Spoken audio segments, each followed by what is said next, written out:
Thomas was beside himself with both embarrassment and emotional exhaustion.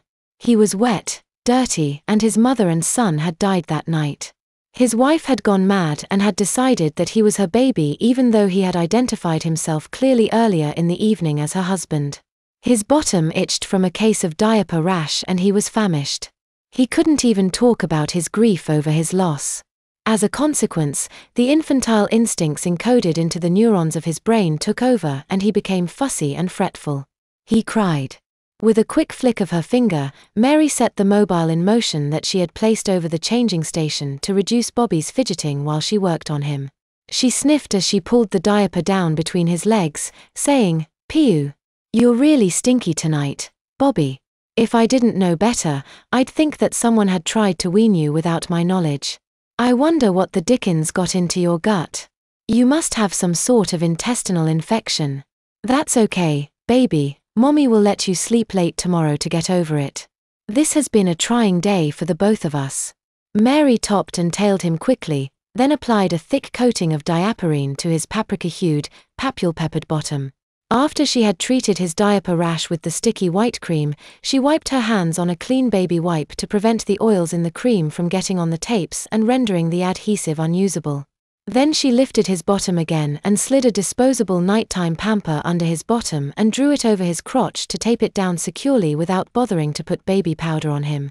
Being the modern, informed mother that she was, she knew that baby powder didn't really prevent diaper rash, but only made a baby smell better for adults' olfactory sensibilities. While she had no objection to little Bobby smelling good, she didn't want to spend more time changing him than she had to that night. He was obviously tired and cranky and it was well past his bedtime. Since he had not wet his sleeper, she decided to let him sleep in what he was already wearing rather than discomfort him by changing his clothes for no reason. Once she had given him his evening breastfeeding, she was sure he would fall into a deep slumber until morning. She picked him up from the changing station and settled down in the large rocking chair in the corner of the nursery by the crib. Once there, Mary decided to forego the receiving blanket that she normally wrapped Bobby in while she nursed him and unbuttoned her blouse to reveal her nursing bra. When she unfastened the cup over her right breast and presented her nipple to Bobby's mouth, Mary was floored when he seemed to reject her teat. Mary persisted, forcing the nipple between his lips and using her fingers to start the flow of milk into his mouth. Bobby struggled wildly for a few moments as if she was doing something unnatural to him, but after his mouth filled with his mother's milk and he swallowed convulsively, he seemed to quiet somewhat. Mary was truly surprised that her baby boy had suddenly found suckling objectionable.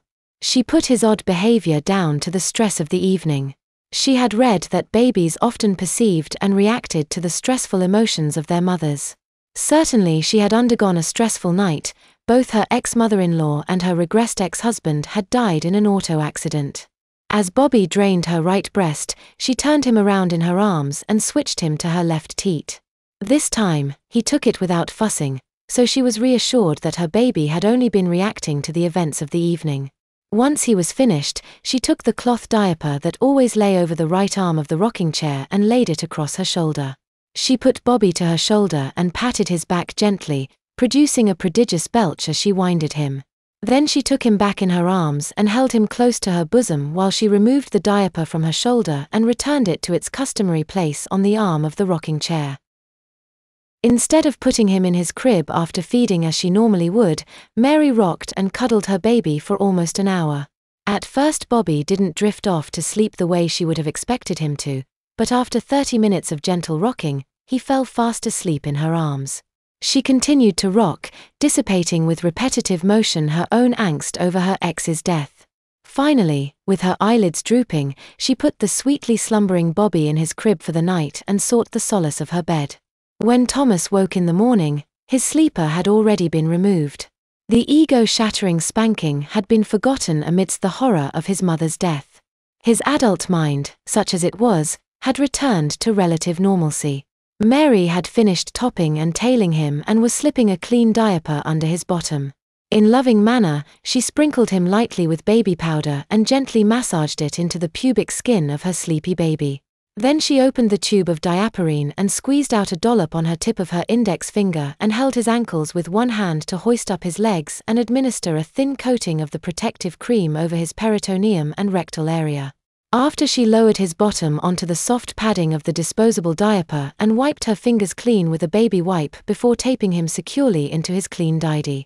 Strangely, that morning Thomas didn't feel the embarrassment at having his diaper changed by his ex-wife that he did the afternoon before.